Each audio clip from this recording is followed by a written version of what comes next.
Salut à tous, je suis ravi de vous retrouver pour cette nouvelle saison de mongr.fr. Souvenez-vous, l'an dernier je vous quittais sur le sommet de la Roche-Pourrie en plein cœur du Beaufortain.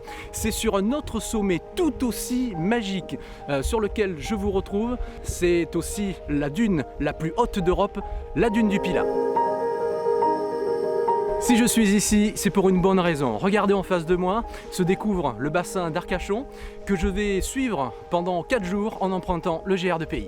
Je traverserai des villages, des plages de sable fin, des espaces naturels, sans oublier les petits ports typiques ostréicoles, car ici, l'huître règne en maître.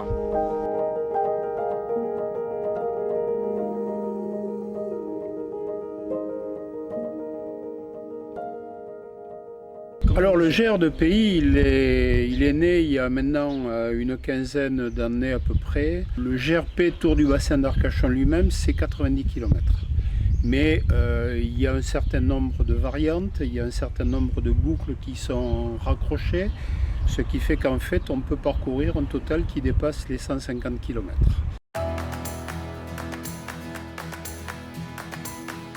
J'ai quitté il y a peu le côté très urbain, très bétonné de la ville d'Arcachon pour me retrouver ici, face à un milieu très ouvert, très sauvage, magnifique. Nous sommes au cœur des prés salés qui pour moi est le point de départ de mon aventure sur le GRP qui va nous faire le tour du bassin d'Arcachon.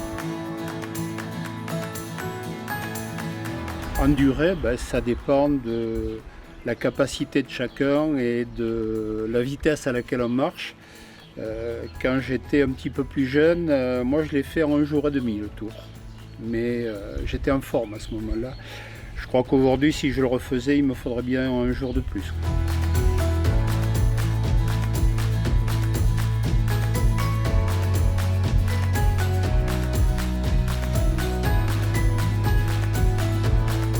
J'arrive en vue du port de Méran. C'est un petit port de pêche très typique. C'est aussi la porte d'entrée d'une thématique très forte sur ce GRP, à savoir la culture des huîtres. Pas moins de 7 ports sont traversés par le GR. Et c'est une activité ici ancestrale qui se pratique de manière très intense en fonction des saisons, et ce depuis des générations. N'hésitez pas à en profiter.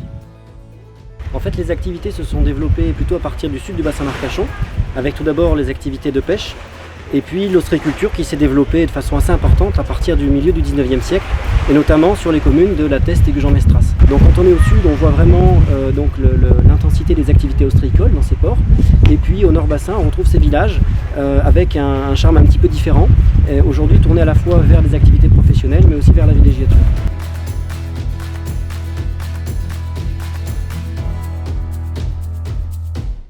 Avis aux amateurs d'oiseaux et d'ornithologie, le bassin d'Arcachon est l'un des endroits les plus propices à leur observation.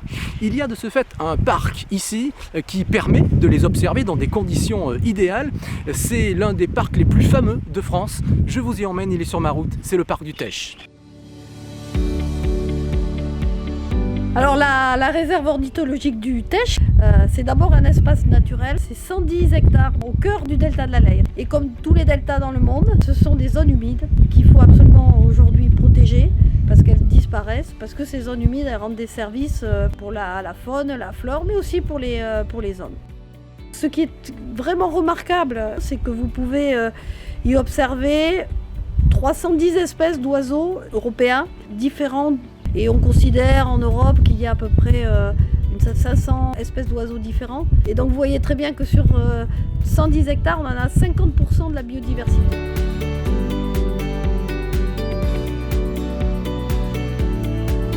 Le parc marin du bassin d'Arcachon a été créé en juin 2014. C'est 435 km², donc qui comprend les 10 communes littorales du bassin d'Arcachon.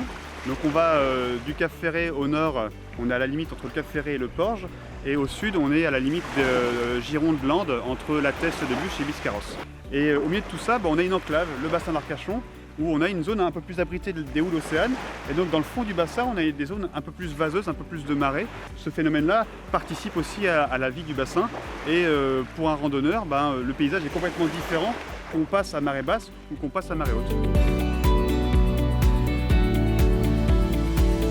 Et je vous retrouve dans la réserve naturelle des Prés Salés qui se situe au nord du bassin d'Arcachon. Une réserve exceptionnelle de par sa biodiversité qui est due en grande partie au mélange de l'eau douce et de l'eau salée. Et je vous conseille vraiment de profiter pleinement de cette réserve naturelle parce que c'est le tout dernier paysage ouvert qui s'offre à vous sur ce GRP juste avant de pénétrer dans cette forêt de pins maritimes qui est juste à côté de moi, que nous allons traverser et que l'on ne quittera plus jusqu'au Cap Ferret.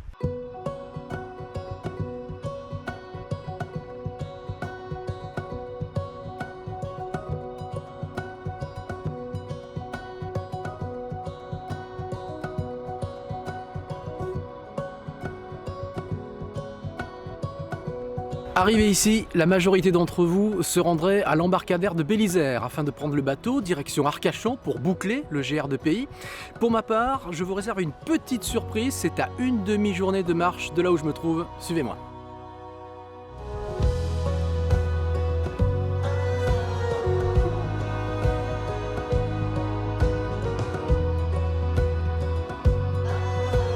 C'est ici, sur les plages de la pointe du Cap Ferret, que je souhaitais vous amener pour clore cet épisode. Le contraste est saisissant entre le calme, la sérénité de la lagune et les phénomènes de marée et la violence et l'impétuosité de cet océan Atlantique. Écoutez.